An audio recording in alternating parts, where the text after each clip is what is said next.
Peace to everyone.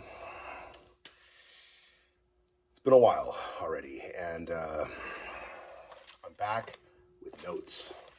Okay, I've been trying to make this video for like all week. I've deleted several rough drafts of this, and I'm glad because, to be honest, this morning I took a look at the documents, at least one of the documents that I was going to comment on, and the details are more clear in my head. As I actually write this stuff out and make a chart, it makes more sense in my mind. And I also understand the reason why the author of this particular document did what they did. And I did some research on this person, Mr. S. Pony Hill, and who claims to be chairperson or chairman of Apalachicola River Indian Community Tribal Organization.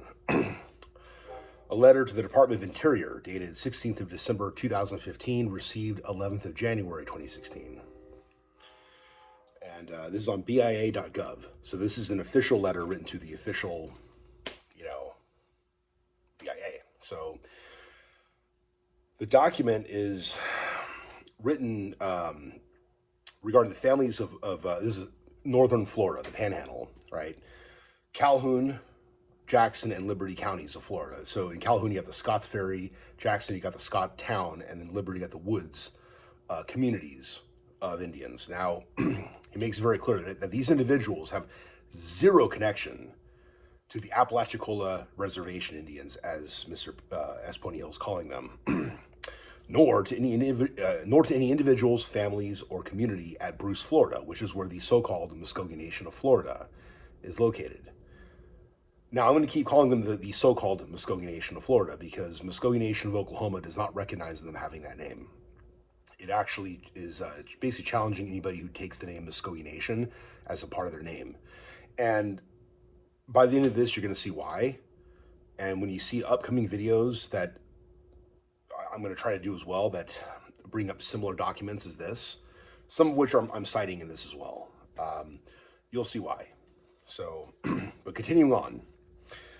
These Scott Ferry, Scott Town, Woods communities, aka Calhoun, Jackson, and Liberty counties of Indians, they're not connected to any Apalachicola creeks.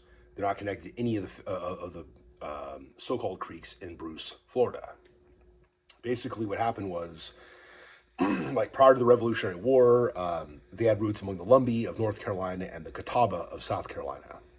Okay, then they migrated to Sumter, South Carolina. Okay. While in Sumter, they intermixed with Middle Eastern families like the Benihili, etc., and they became labeled as mulatto. Okay, they migrated to northern Florida, and some of them mixed with Creeks in northern Florida, but not in any major way. Okay.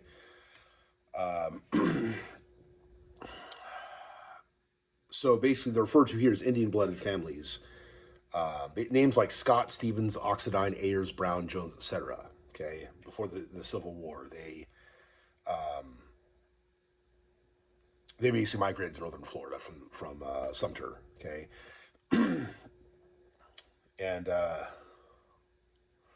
moving on to some documents that are quoted by this document. Keto Law Firm Memorandum of 30th of July 2004 basically supports this document submitted. Well, it kind of supports this later document submitted by Muskogee Nation of Florida, so-called, their 2006 membership narrative. The Keto Law Firm Memorandum was constructed by using documentation from the Scotts Ferry and Scott Indian communities of Calhoun and Jackson counties.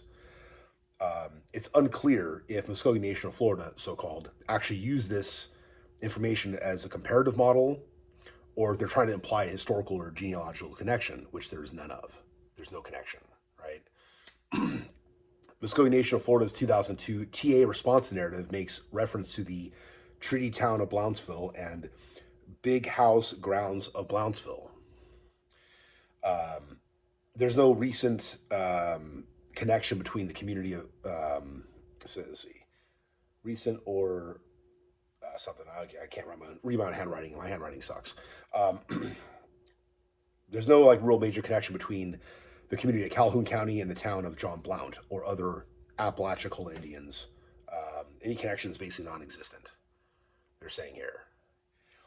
Any descent of these Calhoun County Indians from John Blount, Tuskegee-Harjo, Coatlaco, or Cochrane, as he's called, or any leaders from the historic Apalachicola Reservation are easily disprovable. They're fabrications by a certain individual named Charles Daniels, aka Sakim, who, along with Andrew Ramsey, basically, both of which have no known Indian ancestry, apparently, according to S. Pony Hill. By the way, I looked into him a bit more. I think his dog in this fight is that he's descended from these other South Carolina Indians and these Middle Eastern mixed individuals. Given the way he writes his stuff on his website, the emails that he's published on his website from back in the day, given the way that he wrote this document in 2015, I get the impression that he's not, and he even states this, he's just trying to set the record straight. He's not trying to say that the Florida Muskogee Nation, so-called, I'm saying so-called, he's not saying they have no Indian ancestry. He's disconnecting them from them and the Apalachicola Indians from the families of Calhoun, Jackson, Liberty. He's saying there's no real connection. That there's fabrications by Charles Daniels, aka Sakim, and Andrew Ramsey, both of which have no known Indian ancestry, nor any connection to the communities of Calhoun, Jackson, or Liberty, Florida. Well, finding out here, and again, so Mr. S. Pony Hill, he's not saying, oh, I'm from the Apalachicola Creeks. He's saying, I'm from the Apalachicola River Indian Community Tribal Organization. Now, you look at his website and you're seeing, like, again, the connection to these other families, like the Calhoun, Jackson, Liberty, non-Creeks, as he's saying. So, yeah, I got a couple of extra pages here, geez. Let me continue on. So, Charles Daniels, aka Sakim, and Andrew Ramsey, in the mid-'80s, they created Pine Arbor Tribal Town. Okay, we'll get into that, and we'll continue on with that. Okay, also called Topachula, which in translates in Muskogee as Old Bed. Doesn't translate as Pine Arbor Tribal Town. So it just goes to show that Sakim's knowledge of Muskogee was not exactly great. And apparently, from what I've seen personally when going on some of these Muskogee language groups, people remember Sakim with fond memories and the things that he taught them, et cetera, et cetera. I'm just going, oh, crap. As I read this, I'm like, oh, crap. These people are learning from the wrong guy. Okay. All right. Continue on. So, in the mid-'80s, Andrew Ramsey basically leased the land that the Square Grounds is built upon. That was built in the mid-'80s. Okay? Not, it's a continuous thing since the beginning up into the present, but no. 1980s, mid-'80s. He leased the land from the Calhoun County Commissioners, and he signed as Andrew Boggs Ramsey, Chief Harjo. Boggs isn't really his middle name. He's not a chief. Harjo is not part of his name. But I'll continue. Oh, I'm sorry. Andrew Boggs Ramsey, Chief Harjo, Boggs Clan, Apalachicola Band of Creek Indians. That's what he signed himself as on the lease. Okay. And apparently they created this oral history to connect this basically new tribal town, if you will, to every known historical leader of Apalachicola in an attempt to establish a perception of legitimacy that just wasn't there. Okay. Apparently, Andrew Ramsey's claims are easily disproven by even the most basic genealogy examinations. Apparently, Pine Arbor Tribal Town changed its name to White Earth Tribal Town, which, I might have mentioned in a previous video. I know I took pictures I found off the internet and used that as the icon of at least one of my videos. And apparently they changed the name in the 1990s after kicking out Charles Sakim Daniels from the group. So this guy who has no real Indian ancestry that can be proven. Oh yeah, and also Sakim was a self-declared medicine maker apparently, and Andrew Ramsey was the self-appointed ceremonial chief. of this new grounds that they're claiming has existed the entire time and hasn't. I'll go on. So Andrew Marshall Ramsey is the guy's name, aka Andrew Boggs Ramsey, has long claimed Indian heritage without documentation. Now, maybe people can go on the internet and allegedly trace back to a certain ancestor. I've got one distant cousin that we're descended from Benjamin Perryman, and her mom did some genealogy, and her mom's not that descendant, her dad is. But her mom tried to trace back to some other, like Neamathla, trying to say that Benjamin Perryman was a grandchild of Neamathla. I'm like, there's no proof of that. In fact, they probably were the same age, so that's not his grandfather, okay? Like, sorry, cuz. Don't always trust the internet genealogy, but I've covered that before. I'll cover it again in the future. Let's continue on, okay? Andrew Marshall Ramsey came from a wealthy family from Calhoun County. He was one of the only college-educated people in Blountsville. He used his social position to make himself chief of the Blountsville Indians. And then the uneducated, impoverished Indians that were there were kind of silently complicit in his leadership, okay? He attained the title of Chief Harjo Bogas clan, quote unquote, playing leadership positions within the Apalachicola Band of Indians. I'm assuming by that he means like this society that he himself is a part of that's not actually like Creek, that he's saying isn't Creek.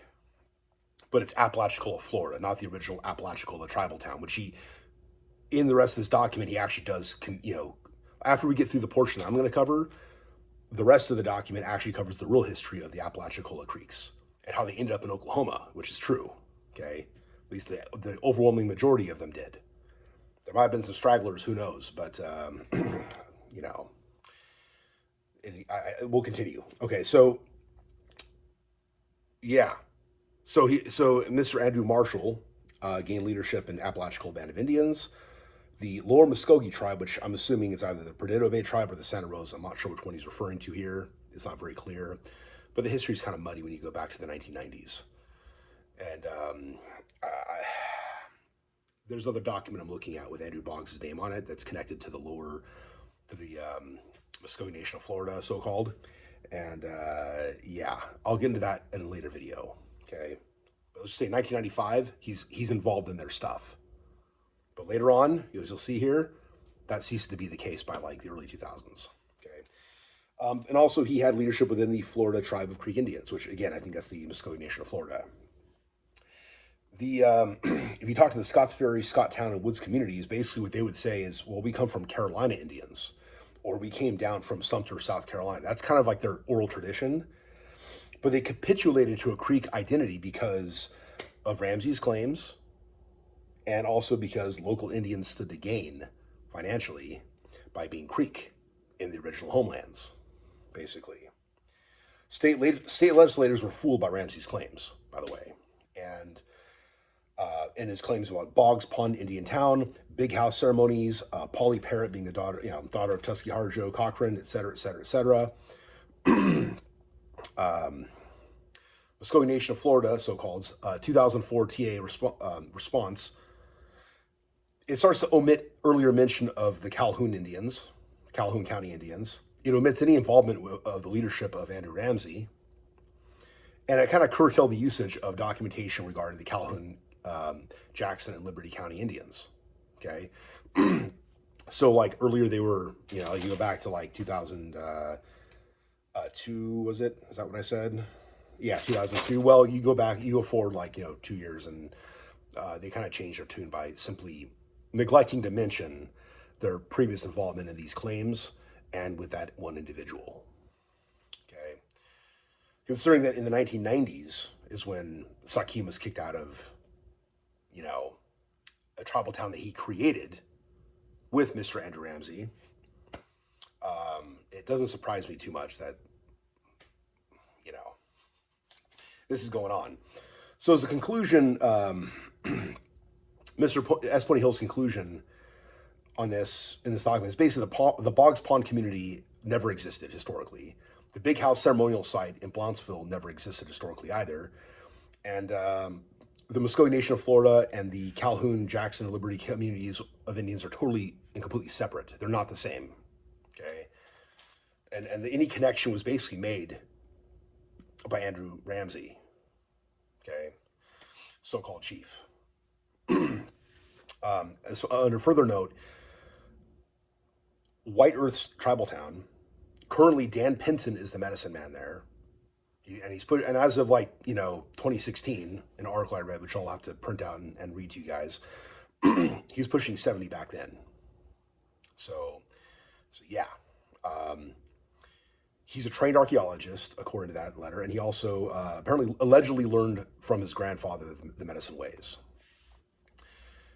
There's an F. Kent Riley III, who's an anthropologist, who is basically adopted into that tribal town, right? Into the old warriors' arbor. What is a white guy with no Indian blood doing adopted as part of the old warriors, under the old warriors' arbor in a traditional Creek tribal town, if that's what it really was? Answer that to me. That bothers me. And he's also the one making their black drink, which also I believe they're calling white drink now. S. Pony Hill also claims that Porch Bandit Creek Indians, most of their Indian ancestry is actually from North and South Carolina and Virginia. Almost none of it's actually Creek, yet they've been federally recognized as Creek Indian. That is very concerning to me. Now, here's the thing. If every single Porch Bandit Creek Indian citizen were to actually have at least one lineage of Creek blood, like say back to Sahoy, okay, they're Creek. They identify as Creek, they actually have Creek blood, okay, fine. But if not all of them have it, if they're from these other groups of Indians, I'm sure you can see why that's problematic, okay? Also, here's the deal. I recently read an article from the Muskogee News from 2022, and it kind of goes over, the article, I believe, is, will the real Apalachicola please stand up? And they are critical of Muskogee Nation of Florida. They're critical of basically people in academia reaching out to these basically kind of pretendians, if you will. And some of their, I mean, I can only assume that this individual, I think it was Mr. Turner, is referring to this other article about Dan Penton and White Earth Tribal Town. Because you got these people, anthropologists and academics, hanging out with these types.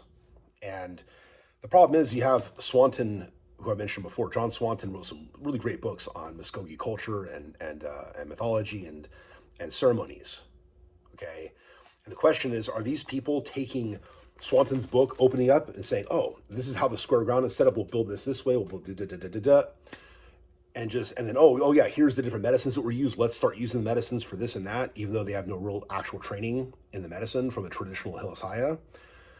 I wouldn't be surprised if this is the case, because you go back 11 years, you start looking at some of these videos of the stomp dances back east, and these guys sound nothing like the Oklahoma Creeks. The singing is horrible. A few years later, it gets better because they start bringing other, Oklahoma Creeks around. And I know that the late Sam Proctor has hung out with some of them. There's a picture I have somewhere of him, I think, with one of these Perdido Bay types. And look, he was a good man. And, he actually helped out Seminole Nation with some of their ceremonial songs. And because a lot of the Seminole and the Creek stuff's the same. But, and maybe he was just a good guy. And he just, was trying to help these guys out somewhere. I don't know. Maybe he just went there and visited them. I don't know the actual details of his involvement with them. All I know is that he was apparently there and he met some of them and got his picture taken with at least one of them. So I don't know. But maybe they paid him or some others to go over there and help fix up their reenactment. Because what's happening is, it seems as if there's a carefully constructed reenactment at what is now White Earth Tribal Town, formerly Pine Arbor Tribal Town, and that it's not a real historical tribal town, even though Muskogee Nation of Florida, in one of their documents, is claiming that that in Oklahoma Creek, or the Oklahoma Creeks were saying that it's the only existing in an unbroken line, square grounds going back to the old country. And I'll get into that later on. But it's a fraudulent claim. And that's them being connected to Mr. Andrew Ramsey and Mr. Sakim, who were frauds, apparently, at least according to Mr. S. Pony Hill. And I believe him because of the way he writes and the way he's honest about things. He looks at his own lineage and says, it's obvious that my ancestors were not exactly full-bloods. Okay, he's not trying to pass himself off as like some full blood, et cetera, et cetera. So anyway, this has made me reevaluate any of the groups back east in terms of their legitimacy of any of their claims. I want to see the Carfax on people's lineage before I start accepting them as Creek. I had to provide mine to Muskogee Nation of Oklahoma, which is the real tribal government of the Muskogee Nation. So I expect others to do the same. Anyway, that's it for now. I'll talk to y'all later. Mado for watching, and Hadam Chi Chathleys.